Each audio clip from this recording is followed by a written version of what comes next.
Everyone has a story to tell. I don't want to hear yours next.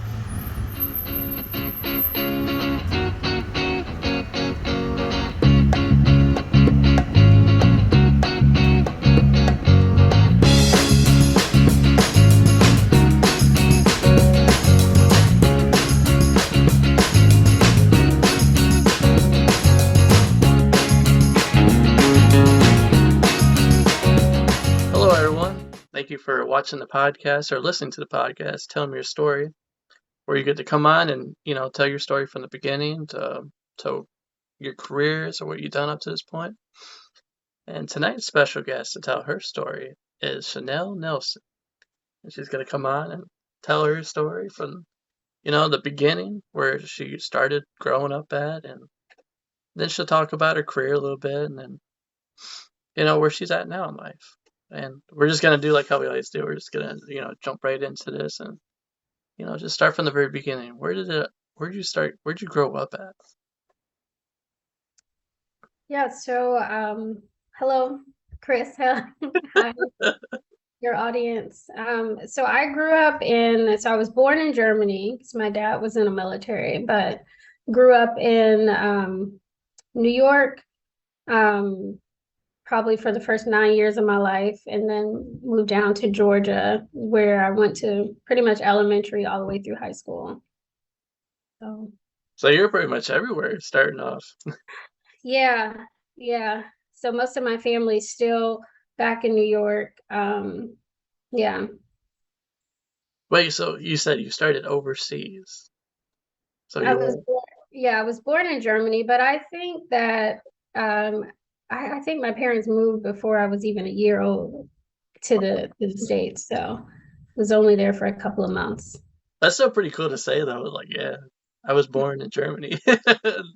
And now I'm here. I moved to New York. We're at New York. Westchester County, which is it's pretty close to like all the boroughs. So it's not like a lot of people say, oh, you're from upstate New York. It's not really like it's like right outside of the Bronx. And, so it's pretty close to get to everything, Westchester County. So kind of go into detail a little bit and, talk about your childhood. How was it growing up? Just sounds like you're kind of moving everywhere. You're kind of on the move, but just kind Yeah. of. So I guess, being from New York and being where all my family was there. So grew up around family, cousins. My mother had 9 siblings, so we had a lot of cousins. And so I don't know if I knew much outside of that. It was like if we had birthday parties, it was a cousin's birthday party. If we had a sleepover, we were sleeping over at a family member's house. And so we were pretty close knit family, huge family. Um, and my dad, I mentioned he was in the military. Um, and so he lived in New Jersey. So we didn't grow up living together. I don't know when him and my mom actually divorced, but for as long as I knew, they weren't together. So I would go, between New York and New Jersey.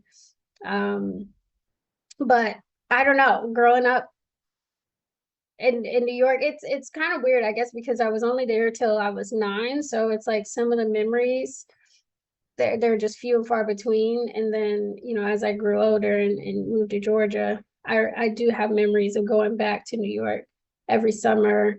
And every winter I would go back and stay with my grandparents and stay with my dad for the holidays and for the summer every year, all the way up until I graduated high school. So And then, okay, for the younger generation, you can kind of tell them like what it was like. You didn't have a cell phone in front of you. I mean, what year was this? oh yeah. So okay, so I was born in 1987. So I'm 1987. of the generation that we did not have technology and then we did. So I don't know, growing up fire hydrants would be popped open and we would be, we didn't have swimming pools. I think the city had one swimming pool that we would go to, like the whole community. So like everyone in the city would go to this one pool. So we would just go out on the block and pop open the fire hydrant and play in the streets.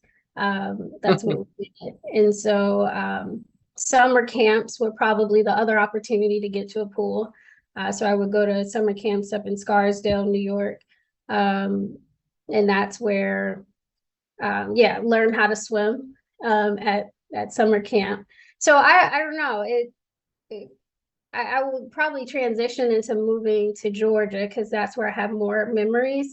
Because New York was just, I was so young. I think the fun thing about being in New York and with everyone being close, you can kind of walk everywhere. So, you know, I lived on the other side of the town from my grandmother, I could walk, you know, and you could be like 5 and 6 years old. And as long as you had someone else, a teen kid with you, you could walk across the town without anyone having any issues with it, catch a taxi. So we were very mobile in New York without anyone having any concern about where we were or what we were doing.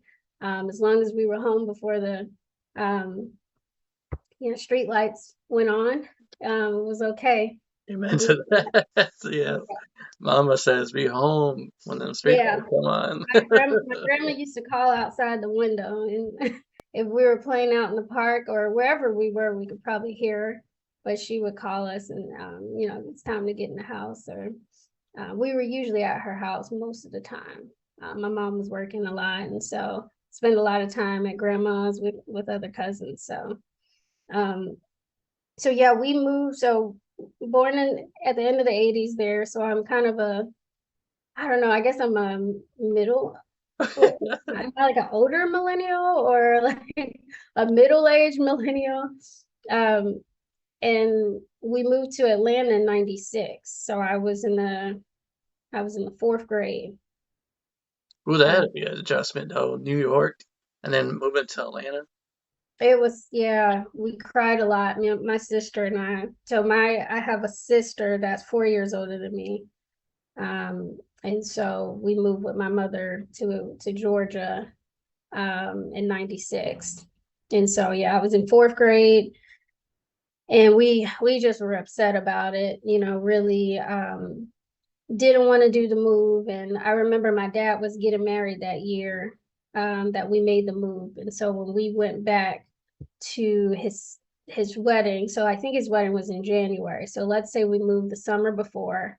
So that January we go to New Jersey for his wedding, and me and my sister are like crying and like begging, please don't send us back to Georgia. Please, please, please.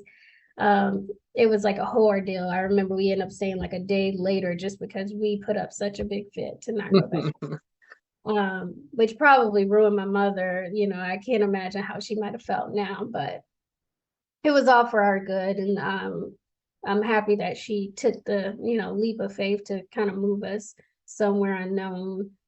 We stayed with a friend of hers for probably a year or two before she got her kind of footing and, you know, got us a place. So, Oh, yeah.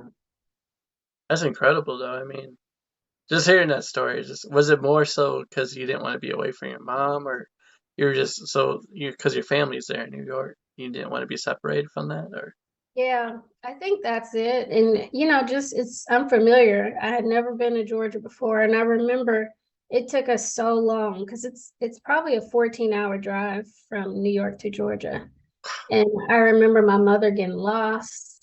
I remember us singing Welcome to Tennessee, Welcome to Georgia, Welcome to Tennessee.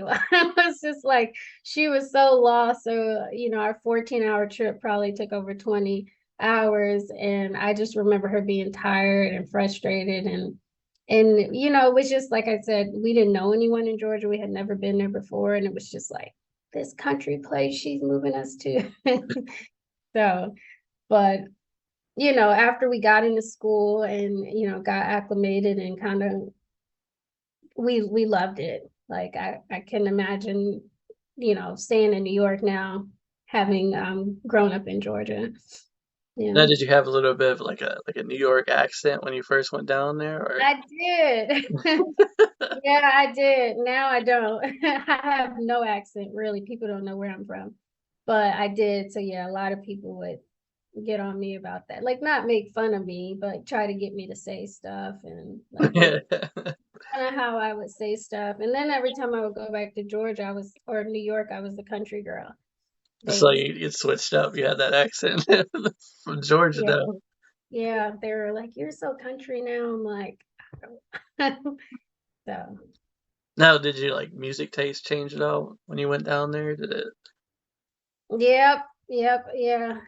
So New York, it's New York music. I'm like trying to think of what we were even listening to back then, but um it was mainly, East Coast rappers or whatever, musicians that we were listening to at that time. And then I remember getting to Georgia, and one of my best friends, who's still my best friend today, she was from Tampa, Florida. And so she was into like Uncle Luke and all of these like I would say it's like booty shaking music, kind of like very like down south, Freaknik 99. Like it was just different. It was like not something that I Wait, was. wait, wait. What is this booty shaking music you're talking about here? Wait a second. Yeah. In New York, we just, we kind of did bob it, it was just different. Like we didn't dance the same way. We didn't just listen to the same music. So it was just very different. All So right. I would say she turned me on to this new music, this down south music that, I grew to love. So So you went from booty shaking to square dancing? yeah. So yeah, the music, everything definitely changed. And then, going from, I guess, going into my teenage years, you just start dealing with a lot of change, just in general. Yeah. Come on, tell us a little bit more about that. Um, so I don't know. I would say growing up, I was the tomboy. I was a fighter. I was always getting in trouble. I was just that kid. And I You're don't the know. scrapper. Hmm? So being a tomboy, was it harder for you to get like a boyfriend at the time, or? I think boys still like me for some reason, and I think because you end up always hanging out with the boys, and you have that boy that likes you. But my dad always would say, "You're never gonna have a boyfriend. You're just gonna beat them up," and so yeah, I don't know where that, I guess, negative energy came from growing up. I can't even, like, I guess, relate to it at this point in life, but that was what people would say about me when I was growing up. So, and I think a lot of it too came from my dad, because he had like a reputation um in New York of just being a fighter. So I think I probably picked up some of that and just kind of carried it on, not even realizing it. So Yeah, I could already see it now. Like somebody would like somebody older would be like, "Hey, that's so and so's daughter. Be careful. She's gonna be a yeah. scrapper too, because he's a scrapper. Watch out for her." Yep. And you can't tell on the screen, but I'm 4'11", so I'm short. And so, I think that people try to pick on you usually when you're smaller, and then you gotta Oh, you're show that you're showing. big and tough. So I think it was kind of a few of those different dynamics going on. Shoot, I was what 4'6" my freshman year going into high school, Oh yeah. playing football. Them guys were coming at me trying to. I was like, "All right, let's go. I'm ready. I'll take you on." Yeah. So so once you got into high school, how was that? So high school. Yeah. Do do do. Um, I don't know. How was high school? High school, what was that, 90 or 2000 and 2000. So I got into high school in 2000. I went to, so the school in my district, sorry, I'm just like, what was high school? I was in ninth grade. My sister was in her senior year. I should say that when me and my sister, my mom worked a lot, so my sister was kind of like the mom. She was the one that would make me do stuff at home, like, Mhm. or get on me if I tried to like go hang out with friends too late, and stuff like that. She was the mom, and she would even though she was only 4 years older than me. She hated for me to hang out with her and her friends because I was a little sister. So then going into high school, when we already didn't have a relationship, um, that was, she probably didn't like that at all.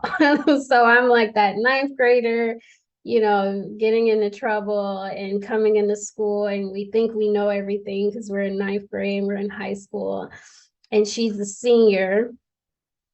So it didn't go very well, being in school. I just didn't do well my ninth grade year at all.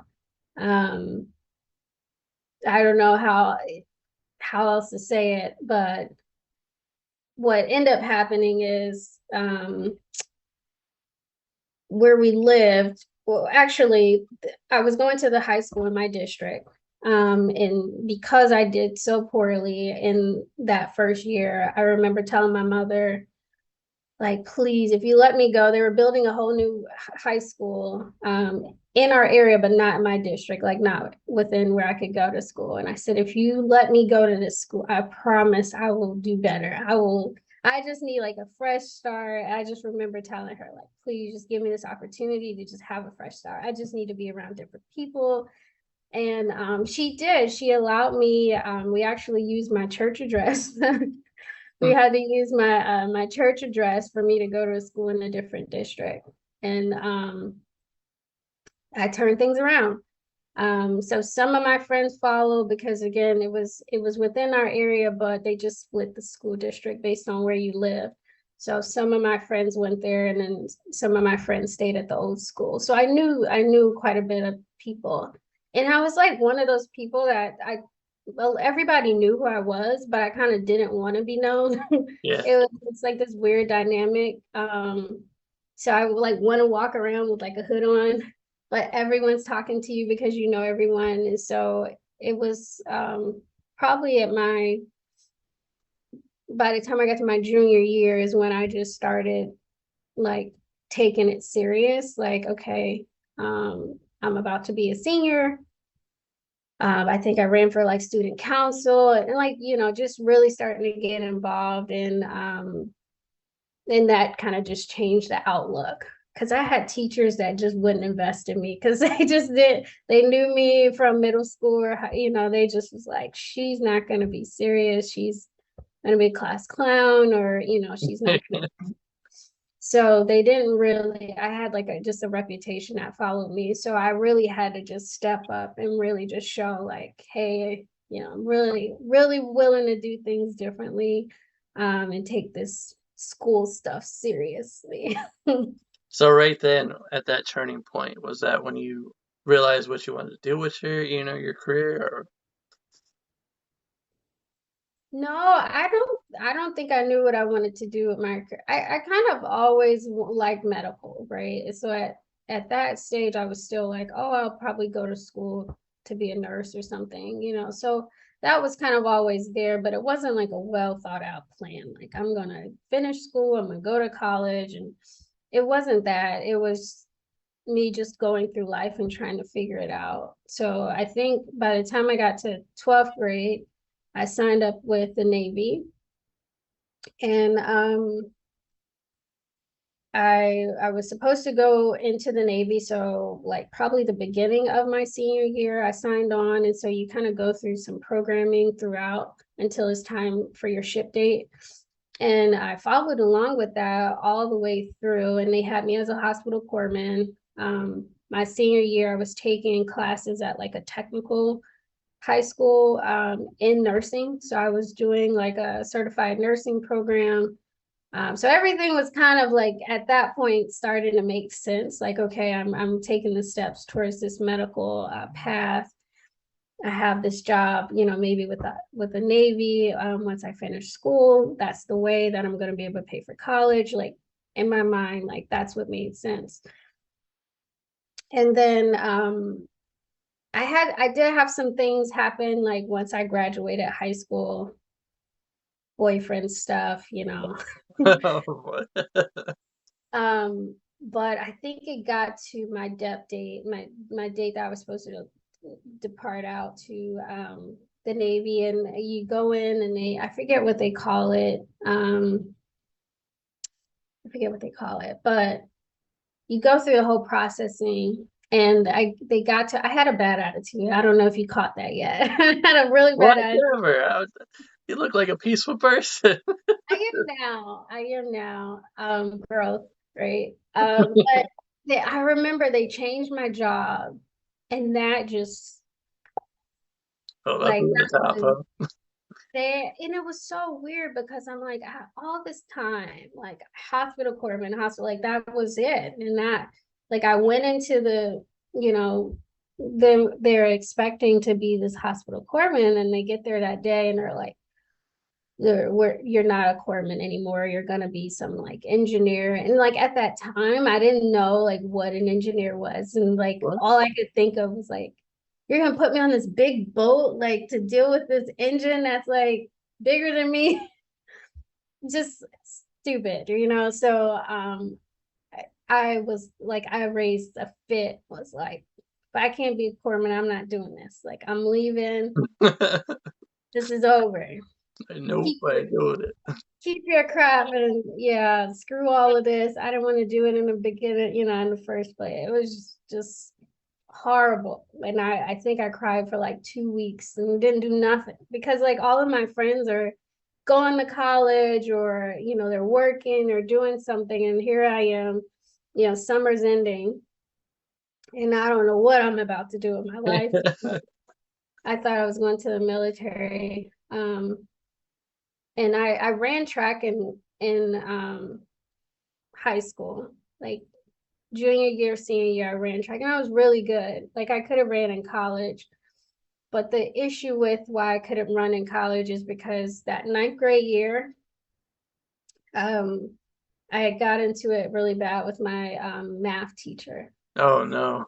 Yeah, and I think I like probably made it most of the way through like the first semester of math and just never went back. And no one ever, it's like shame on all the adults involved. No one ever made me like go back and take a math class. I don't know. I don't even know what I did during that time that I wasn't doing math. I don't know. I can't tell you. But when I got to senior year, um, and it was time to graduate, they said, you can't graduate if you only have 3 years of math. So what you could do is take the summer and do a math program. And I was like, I'm not doing this. I'm going to the military. I don't even care. Like it doesn't matter. So I kind of blew off a lot of like potential scholarship opportunities because I wasn't eligible. And so schools that were looking at me, they were telling me to go to like a community college, get credits, and I was just like, I'm not doing that. You're like, no, no. And then I was thinking too at the same time, you're like pretty much sold on the idea of going to the Navy. Yeah. That was your That's, go-to. And then once they switched it up and you were like, nope, I ain't doing that no more. And then yeah, like after you said you cried for 2 weeks, and then that's when reality hit. You're like, oh man, I don't have no backup plan. So what am I gonna do? I do something. Yeah, it was dark times there. But so I don't know. I think I just jumped online, started applying for schools. But at that point, I hadn't taken like SATs or, like all the college prep courses or tests that you're supposed to take. So I didn't do any of that. Started applying for colleges. I think I got into two colleges, and one was in Pennsylvania. And I chose that college mainly because it was close to my dad. So it's like Harrisburg, Pennsylvania, probably 2 hours from New Jersey. And I was like, this will be cool. They accept me. They'll give me scholarships because I'm an out of state student, and I'll be close to my dad. So that's how I got there. Hey, at least you took a different route from me. When I first got out of high school, I had no idea what I wanted to do. So what I ended up doing is I started traveling. I started getting on the Amtrak train and just going places. Just trying to figure out what I wanted to do with life. And, before you know it, after doing it for like 2 years, I think, yeah, 2 or 3 years of just getting on the midnight train and just going to random cities and going to random places, I was like, I think I know what I want to do now. Yeah. What was that? And then, well, I went to the University of Toledo and Okay. I started studying international business. So that's what I first went after. But once I got there, I was like, what a weird major to go after. So I was like, okay, I'm just gonna start doing like business and like communication, just building up a resume. That way I can, pretty much work wherever I want to, do what I want to, learn more about social media platforms and do, just master it all. Because I was thinking more into the future. Hmm. And that's where I'm at now. And also, I had, started becoming a personal trainer, Hmm. helping people out, get fit. That's fun to do. Yeah. People always want to get, start working out, getting those muscles and stuff. And I'm like, it's pretty easy. You just gotta have like motivation and you gotta discipline yourself and make yourself all about it. So that's Cause the hard part. yeah. It's easy because it's simple, but it's also the hard part. And like what I always tell everybody that I work with, the first thing you need to do is everybody says, I want to lose weight.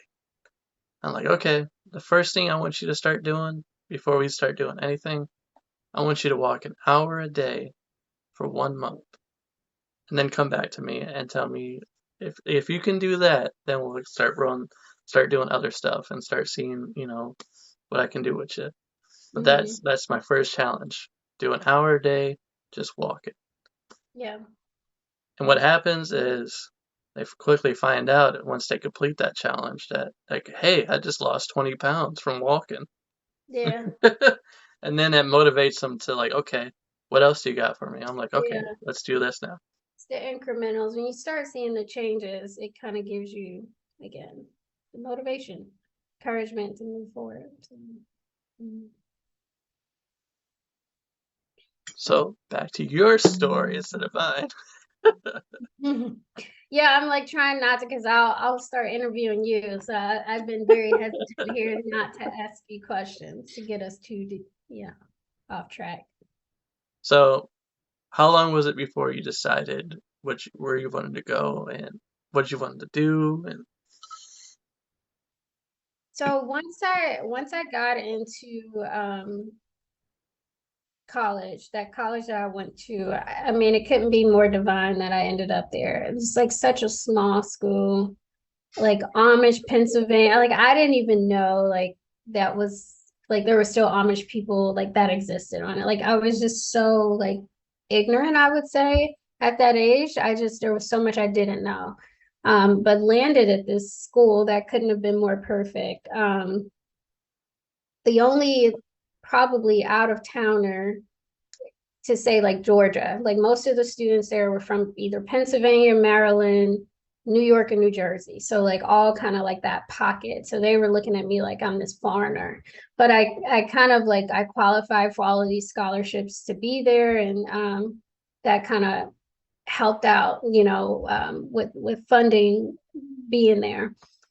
And so the first class I took, so I did business. So my degree was business administration. And I had a healthcare administration minor. So still trying to follow that healthcare path. And are we going to have to cut off? oh, if it does go off, just click start and we'll just Okay, continue. I didn't want to pay for the plan. no worries. So da, da, da. So I took a class. It was like an HR 101 class as part of the business program. And after I took that class, it was just like, this is it. Like, this is what I want to do. I don't know. I feel like I've always wanted to like help people in some kind of way. And maybe that's what led me to medical. But then getting into business and taking HR courses, I really saw myself in that career field. So I end up adding like an HR certificate to my program. And I mean, I did really well in college. Like, I think high school just wasn't for me, like school in general, but like college is just such at a different level. You have like, you're on your own, so you can kind of make your decisions. And I think I just felt more responsible. where I think, it's weird. Some people go the other way. yeah, that's what I think. I think like once you get into college, it's just you have more of that freedom. You're learning more of what you want to do with your life, and it's not constantly like, what are you gonna do with your life? It's now you know what you're chasing after. You kind of have a feel for it, and I think Yeah. that's what you finally caught on to. Like, okay, I know what I want to do now. Yeah, or just I know that I want to be better. Like I know I want to be this better person. I know I want to be successful. I want to, have a good life. So it was just like getting like laser focused at that point. And I hung out, I had fun, in college, but I was super focused. Like I think I had one of the top GPAs. I've been out of school for so long, so I forget what they call it, like magna cum laude, whatever. That's what I graduated with. And so really, I did really well in college. I was in leadership programs and everything. It was like, who is this person? Um, and so I left college with my HR certificate and bachelor's. And while I was in school, one of our students, or like a peer, they did a presentation on like Disney's college program. And so I remember I was still a junior when they presented, and I applied as a junior and didn't get it. So I reapplied as a senior and got into the program. And so graduated from that school and went down to Florida for the college program with Disney. And again, just it was like next level. I could just see myself and my career like just blossoming in front of me. And at that point, it's like once you work at like Disney, you just feel like you can go anywhere. And so I would Same time say that here. was like 2008. So recession, horrible year. And so everything started like shutting down, like a lot, like Disney wasn't really laying off people, but they were kind of displacing people. So there was a lot of people within the HR because I was there in the college program. So I did like some character performing and I worked like in some attractions, but I also did like a professional internship in their HR department. Hold So on, wait a minute. So who were you as a character? So I was friends, we call them friends, like friends with like Mickey, Minnie, all the short people, of course. Mickey, Minnie, Donald, Daisy, Lilo, Stitch, those are my favorites. Mushu from Mulan. I love Mushu. So yeah, like all the little people. Did you okay, did you have to practice doing any of the voices for them? No, we don't talk at all. So Oh, no, it's just the signatures, you have to get really good at signing. Um, but speaking of like the short characters, surprisingly, the only um dwarf that I was short enough, or I should say tall enough to do was Dopey. So all the other dwarfs were too tall for me to be. So I could only be Dopey. see, Uh, my cousin Megan, she was down there and she played Mickey Mouse. oh, did she? Yeah, she Yeah, was Mickey. fun. Yeah, so she probably did a lot of, or she could have qualified to do some of the other characters too, because it's all based on like height and stuff. So that was a good, definitely a good time. I bet it sounds like it. Yeah. So Growing up watching Disney and just seeing and then being able to live with the characters and play as them. yeah. So yeah, doing the character performing and working in their casting center. That's kind of what solidified too that I just still wanted to work in HR and I really liked it. So as they were laying people off, I was trying to find my place, like where could I stay with Disney? And so I was able to keep my employment as a character performer, but at what, I don't know if they were paying like $7 or so an hour at that time. I wasn't able to afford being able to afford to live there as a character performer. Um, with college and all that. I had started my master's program while I was there too. Um, so that I don't have to start paying back student loans. It was So like you get that notice, like it's time to start paying student loans. I'm like, let me go back to school. so was this like your first real taste of being in the HR department? Yeah, yeah, at Disney. So it was, yeah, it was great. It was like, this is what I want to do. I worked in casting, so we saw everyone that came in to apply for jobs with Disney, mainly like frontline roles. So a lot of the roles out in the parks, characters. So I did like some of the auditions, which was fun, I bet. going through the audition myself and then being on the other side of it now.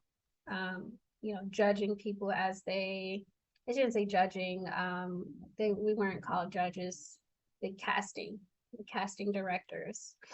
So I was kind of like being like, yeah, you were like a director for like a movie. You kind of felt like that. Yeah. Like, Yeah. this is It, what I want. it was pretty fun. Those were fun times. So I kept my employment as a character performer, but I moved back to Georgia to kind of move back home with my mom. So I, could afford to live somewhere and because I couldn't afford to live somewhere in Florida. And I think I started working at that point. Um, at an insurance. I could just keep talking. So I don't know if you want to probe me or if I should No, stop or what. you go ahead. You go ahead. Prompt me if you want to prompt me. Um, so when I moved back home, so I guess that was 2009. Was it 2009? Yes, 2009. And I'm leaving like horror dating stories out of this, just so you know. But there's this whole dynamic there. Oh, you don't want to share none of those horror stories? I it was only one, but it's just like I'll get to a point where I'll say, and then this happened, and you'll be like, wait, where did this person come from? Huh? Um, but so I moved back to Georgia, and I was working at State Farm. My sister knew of a State Farm owner, and he interviewed me, and I was at their front desk, and I got licensed as that, but I still knew I wanted to work in HR. So I was still trying to get a job in HR. It was just, difficult at that time. Well, I'm just thinking to myself, that's kind of like a jump though, from going from like Disney, working with Disney characters, and all of a sudden you're sitting at a front desk at State Farm. Like, wow, that had to feel totally different, man. Yep. Yep. It did. It did. And Did so you then, go ahead. did you kind of feel like let down a little bit, or were you kind of like, okay, I'm going to do this for like a little bit and then get back to where I need to be? Yeah, it felt like a transition point. I think the hardest point, and this is where I was like, this kind of moment. So I was engaged, and then the guy I was engaged with called off the wedding, and all What? happened at the same time. So Oh no. now I'm sitting at this desk that's not like my dream job or anything, and I have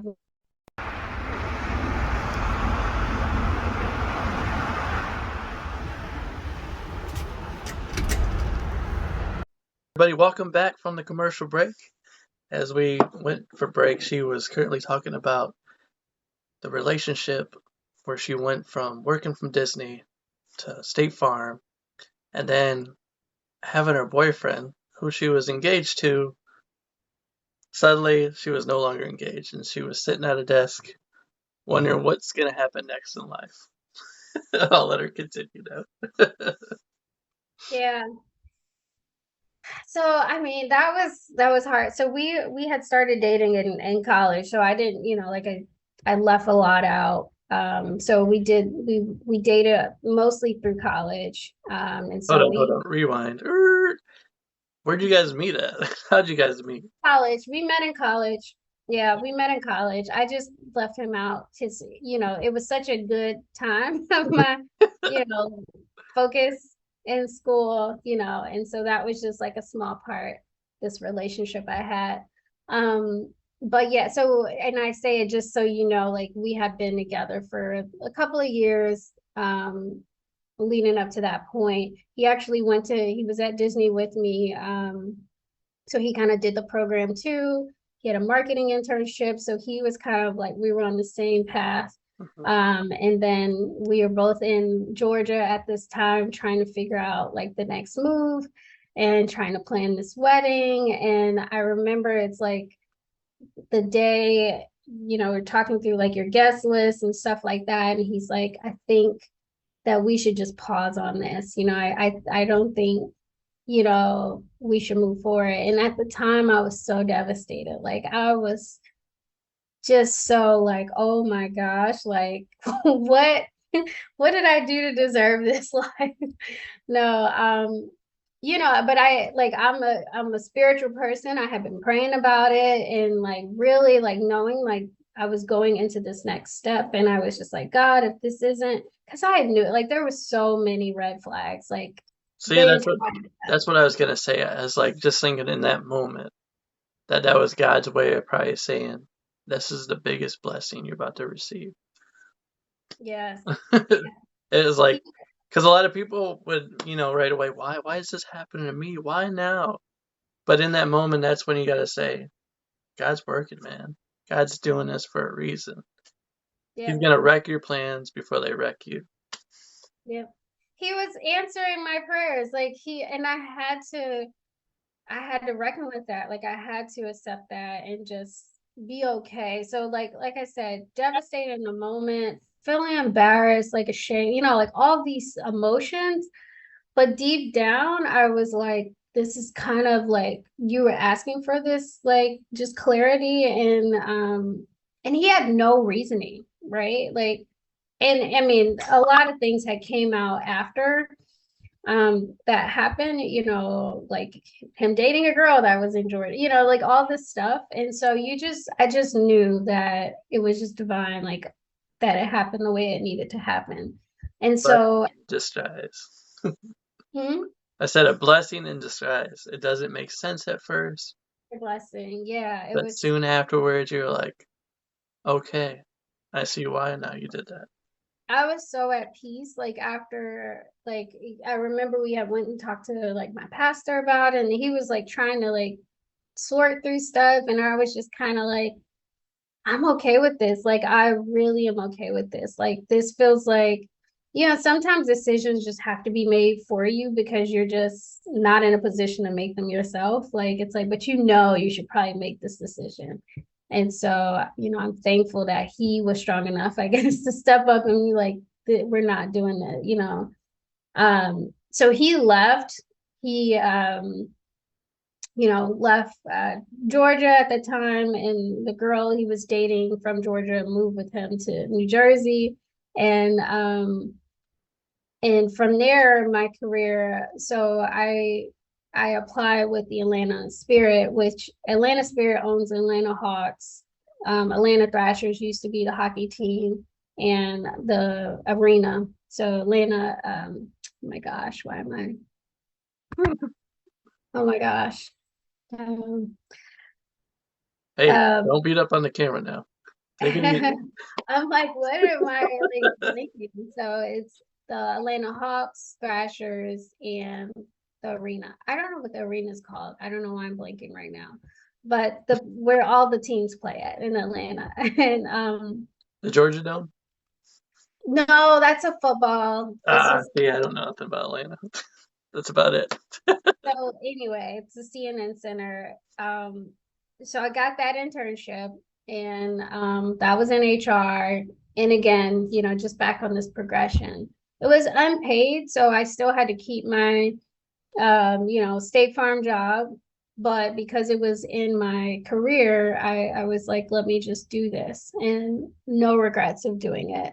Um, I was still in grad school. So I was pretty busy because I was like grad school, working at State Farm, working this internship, still had my job with Disney. So I would go down, certain periods, for like a weekend or so and work just to keep my employment.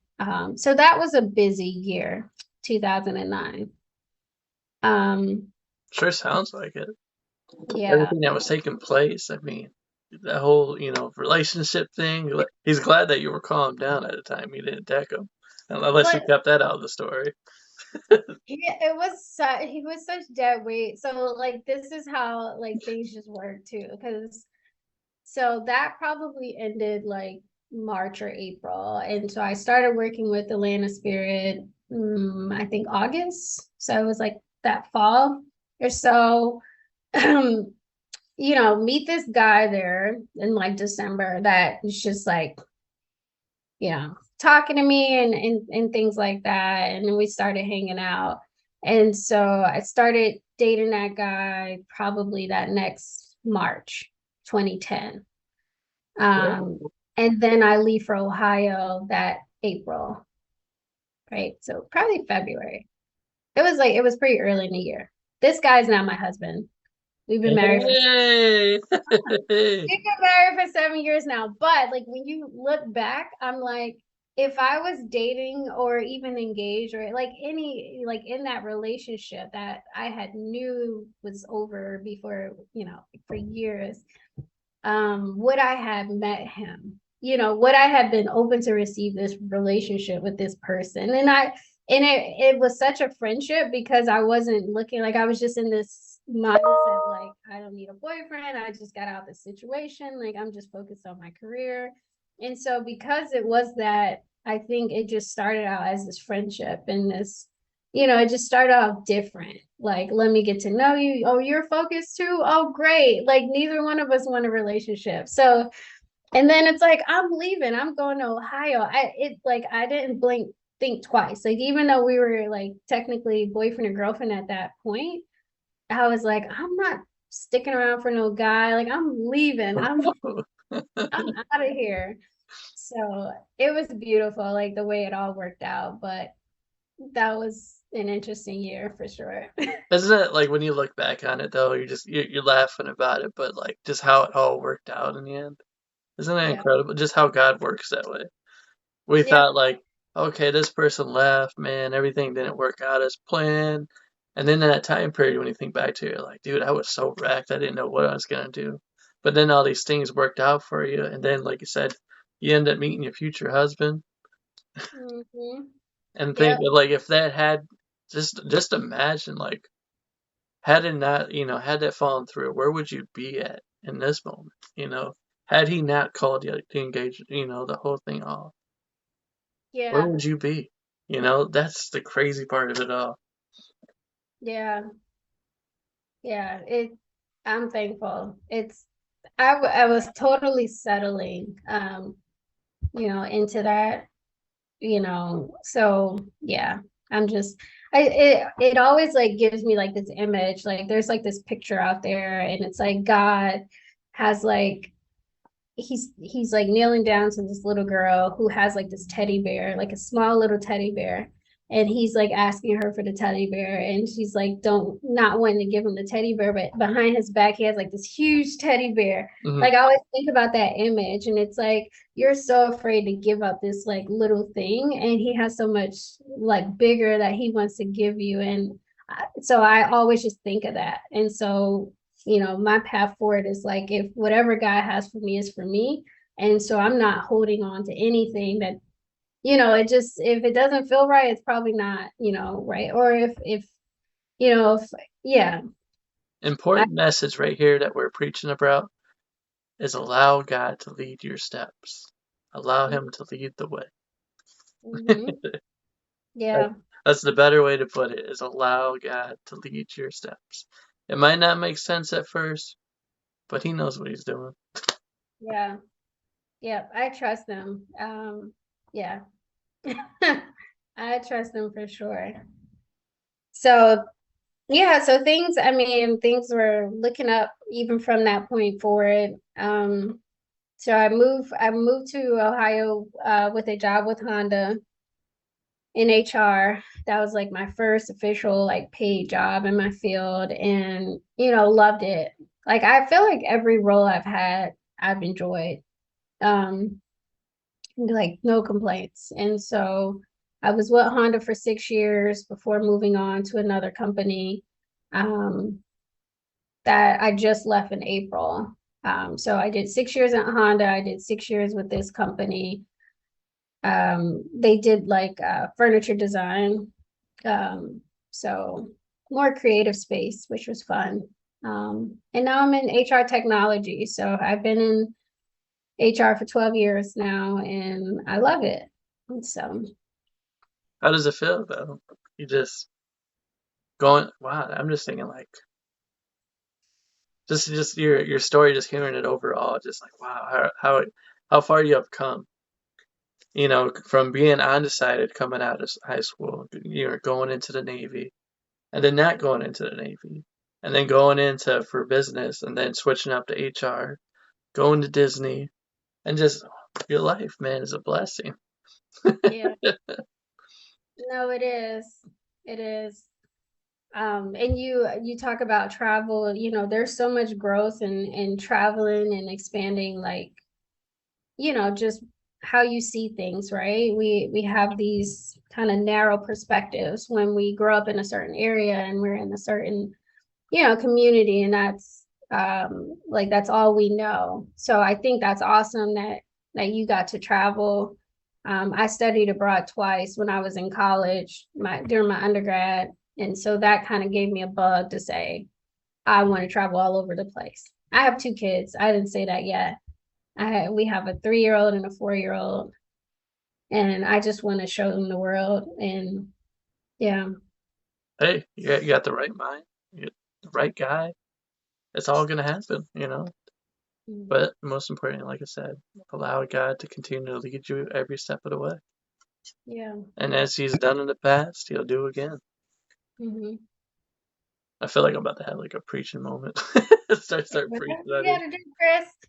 Start preaching. I'm like biting my tongue over here. HR person. We just have questions, so But I was like, that's you not. can tell that you're ready to throw some questions at me. Like, I'm not go gonna do ahead. it. This Let's is see what your you got. show. This is your show. So yeah. So what other questions do you have? So, so we covered your career. Where are you at now? Are you? Is this where you're gonna stay at? Or do you have like any like? Do you plan on writing a book in the future? Do you plan on being in a movie? What's the next step? Definitely not in a movie. I'm super behind the scenes. I like hate like too much. I don't I'm not in front of camera person. I love being behind the scenes. I could definitely see myself writing a book. Um it's interesting. There's so many like nuances. Like there's a lot of things that I could talk about in my upbringing that would probably take us so deep and off track that I didn't want to like even bring it up. But I feel like there's a lot of things that I could talk to, like, or just say how this experience shaped the next one. Right. Because when I think about certain things, and people go through really traumatizing stuff, and I'm not going to act like I had like this traumatizing childhood or anything like that. But I just went through certain things that, you know, I, I didn't understand what I was going through in the moment, but looking back now, I understand why I had to go through every single step and deal with different people along the way, because it all just shaped where I am today and how I see things. And um so yeah, I could see writing a book one day. What that would be, I don't know. I I definitely could see you writing a book. would probably want to interview people. Yeah, do what I'm doing. No, I could, I could see writing a book. In my where I'm at, in my company, it's all remote, so I kind of have flexibility. My goal at this stage was to be present for my children, and so I kind of wanted that. So I don't consider it taking a step back in my career. I kind of like feel like I took a side step. Like the next step would have been like leadership. And um, you always kind of feel like a leader in HR anyway, because you're making these decisions and stuff. But I didn't want to be in a role where I had to be like front and center, you know, having to be on the calls all day with people. I just want to be present for my kids right now, and but still kind of fulfill some of those things, professionally that I need. So I feel like what I'm doing now is like definitely meeting that. And so um, I have I'm trying right now to get my husband to commit to like maybe either moving abroad or like going to travel abroad with the kids. Again, just exposing them to just different things, different people, um, just so they can have their own thoughts on just life and what their purpose is, and I feel like so much we're told this is how we should think, this is how we should feel about ourselves, or this is how you should feel about this other person, and all those things. I know, So I totally understand. I respect exactly what you're saying. I think that is really a really amazing move to do, is to get out there and allow your kids to experience just, different cultures and different places of the world, because that really helped me out in the long run. When I was traveling, getting out of Ohio and going to like 32 different states. Yes, 32 so far. And just being able to see people from all different backgrounds and learn about them, and it just helped me become more of a just more open to just the world itself. And I think that allowing your kids to do that, yeah, definitely. I would definitely do that. Because then it would help them in the long run, especially as they got older, because then they know how to handle certain situations, how to talk to certain people, and mhm, yeah. So yeah, that's kind of what I'm, focused on now, and learning about like they're in a Montessori school, which a lot of people don't. Some people don't like Montessori because they feel like it's like unhinged, like kids just do whatever they want without a structure. There's no structure, and there's really a lot of structure in it, but it's more around like focusing on this individual's strengths. And so I feel like, man, where would I be, or where would a lot of people be if the schools focus more on that individual? Like if they focus on like what is Chris good at? But how do we like focus on that and develop that? I think our school systems they start like outward, like what jobs are out there and how do we like make that fit into these kids, like see, let's maybe that's your next move. Maybe that's what Mhm. you need to do, is help out in the educational field to get, the focus on that. I know it's already in the works, and everybody's been trying to do that. And I think that needs to be focused on more than anything, is to be able to get teachers to get in on these kids and try to help the whole classroom instead of just focusing on the ones that are, raising their hands all the time. Try to get those kids that are not involved. Because in the Yeah, long run, that's what we need more than ever. Because there's so many people in the world that are lost, and they just don't know what to do because they never got that push. Nobody ever wanted to be their mentor, to help them yeah. out and guide them to where they need to be in life. I feel like everybody has a purpose. And so it's like it's so powerful. We're able to just like tap in to what each and everybody's purpose is. And like it gets stressful sometimes because I know I can't change the world, but it's like, man, like sometimes it's so simple. It seems so simple. Like if we could just change these certain things, and our educational system is one of them. Just And it's funny, like when we're talking about this, because I was actually talking about this earlier to a friend. I was like, because I just see it in so many people. Everybody's going through the same thing, but I'm always looking at like, if people only knew that we were not created to be ordinary, but we had this greatness inside of us, that all of us are capable of doing incredible things.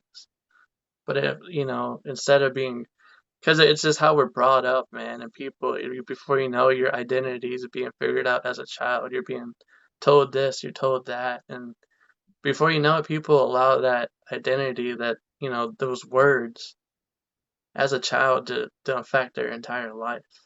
mhm. And if we would understand that we have this greatness inside of us, all of us do it, including you that are watching right now, that are saying you don't.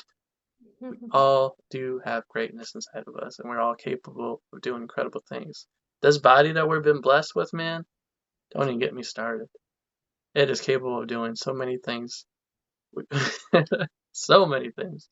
The mind itself, man, if you can learn how to control it, it's only the beginning. Yeah. All right. I would just want to say thank you for coming on and telling your story, giving us a little taste of Chanel Nelson, getting to see like a little bit of it. I'm pretty sure when Yep. that book comes out, we'll learn a lot more about you too. Yeah. Well, I appreciate you. I love what you're doing. So keep at it. I'm sure you'll keep going far with it. So Okay, thanks so much. Okay, for the I'll wrap it up. So the last three questions to give you that people would probably ask. Which, okay, and this one's gonna probably be a little touchy, a little personal. The first one, with your mom and dad being, split up and everything, did it really affect you and your relationships at all?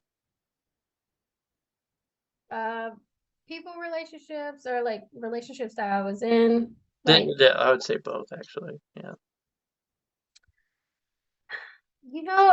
I don't know. I was so young when it happened. Like I don't remember them ever being together. Um I think there were definitely times where um I mean, I definitely probably have daddy issues. I remember going to counseling for marriage, and it's like you start talking about parents, and it's just like, where are these tears coming from? Like, I didn't even know this. Um, my dad, like, I've never lived with my dad, but I've always felt like he was a phone call away. I feel like the most disappointing times where like he's like I said, he was married from when I was 9 on. My mother got remarried later on in life. But the most disappointing time was I know my dad was like going through a separation and he's like, here, you can come move with me. And I remember packing up all my things and moving up there to New Jersey, the summer, my normal summer routine, but this time I got all my stuff with me. And he's like, "Oh, no, we're gonna work it out." And I'm just like crushed. Like you said it was gonna be us, and you were getting an apartment, and it was gonna be, and that was probably the first of many times that he disappointed me. And so I'm sure that shows up, a lot. And I try to in my relationship with my husband, I try to, we talk through a lot of things. And when there are any things that come up that I feel like are not my husband, but I'm projecting something, I have to like question like where that's coming from. Hmm.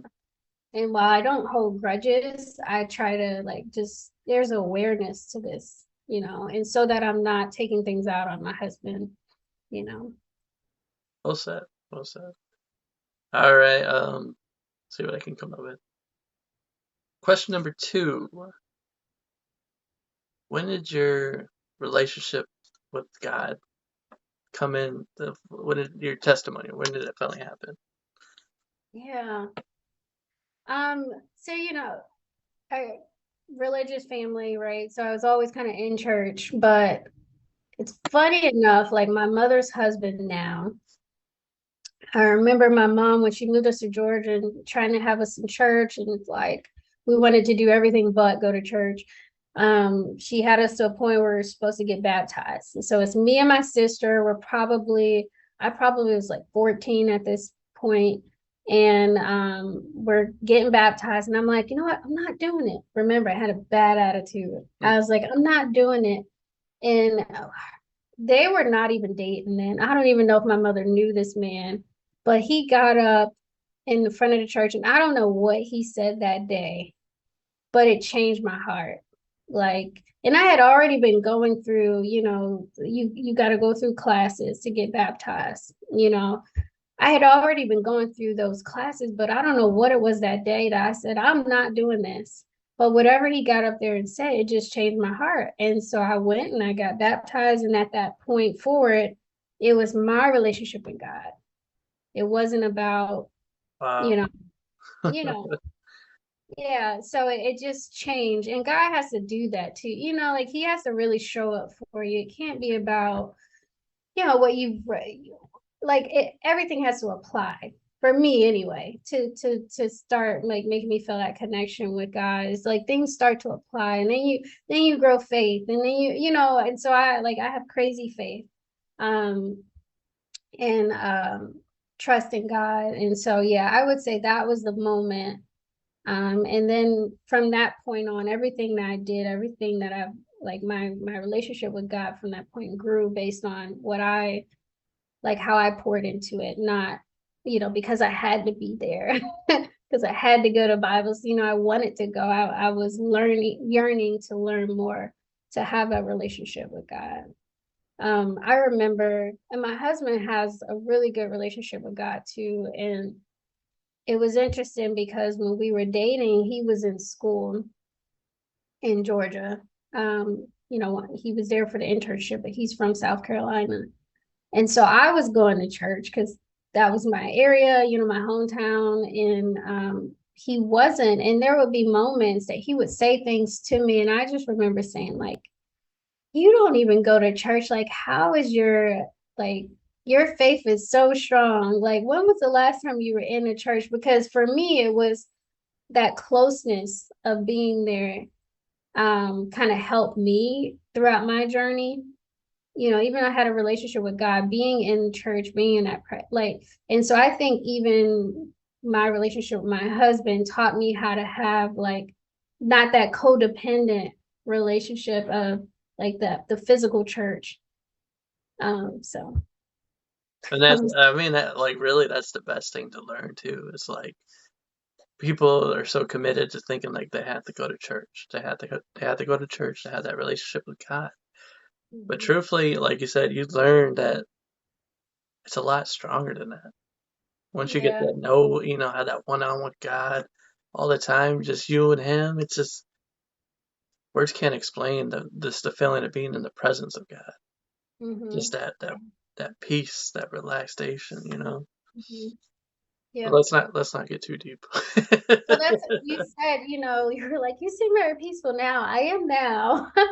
But that's because I know where my help comes from. And it's just, yeah, I don't know.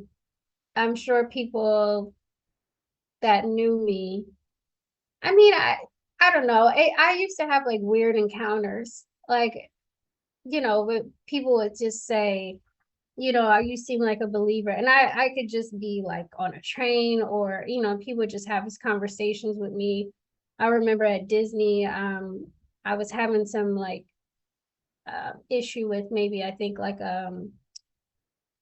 someone that lived in the house. I forget what they were called then, but they lived in the house with me. And we are having these like issues, and I was on the phone, and I hung up the phone, and there was a guy like the vending machine guy that was like changing out like the Coca-Colas and stuff like that. And he's like, I don't want to like sound like I was listening to your conversation, but I just overheard it, and I just want to pray for you right now. I just want to pray with you. And I could have been like, no, no way. Like, we're at work, but we pray, and we're like in this break room. And I just remember like this calm, like I didn't feel, embarrassed or anything like that. And everybody could see us, and it didn't matter. Like, I was just, but those, I have those experiences with people that I couldn't, so it's like clearly it was showing up in some kind of way.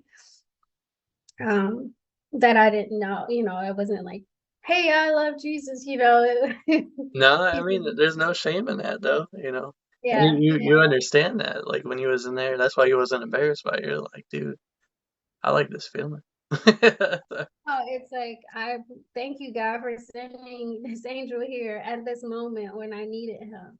And so it was weird. Like, I'd never see him again after that. Like, Isn't it I've had like stuff like that happen where I've like there was one I could get into the story, but there was one time I was in Orlando, Florida, and me and my buddy ended up going into like the wrong neighborhood, and there was people on porches, left and right, just yelling and shouting at us. Like there was like we was like we're like our lives were in trouble.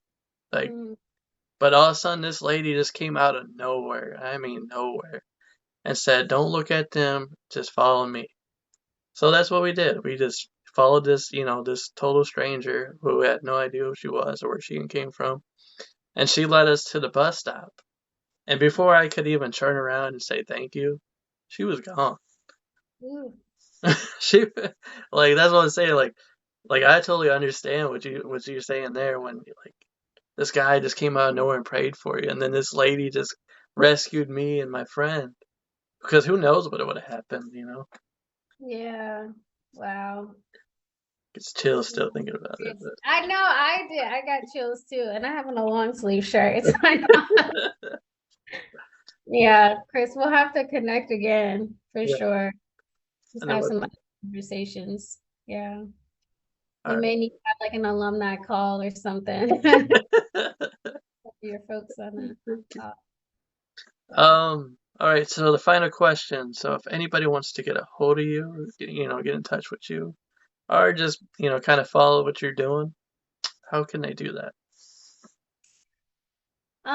So Instagram, I guess, and my Instagram is the Nelson Design Co. My husband and I do we do invest in real estate and kind of been trying to grow that. So if you go to my Instagram, you can kind of follow me there, follow that journey as it kind of continues to take off. Um, LinkedIn, so my LinkedIn, Chanel M. Nelson. Um, yeah, where else? Where else, Chris? I think those are two good Boom. places. That's it. That's where you find her at. So yeah, I mean, there's a lot of things behind the scene, outside of work. We love real estate. We love financial independence. It's something we've been working towards. We have some goals. So yeah, there's a lot we could talk about. Right now, she's basically just letting us know it's only just the beginning, folks. It's So only just the beginning. But um, anyway, I just want to say thank you once again for coming on and telling your story. You're only just the beginning story, might add now. yeah, And also for the people that are watching and listening, thank you for if you made it this far through the show. I know it's like what almost an hour, but thank you for watching. Thank you for listening, and also if you'd like to come on sometime, this is a platform for everyone. I've created it for everyone. So if you'd like to, just tell your story or even like how kind of how we did today, share your testimony, feel free to message me. But anywho, this is Chris. That's Chanel. Have a great night. Peace.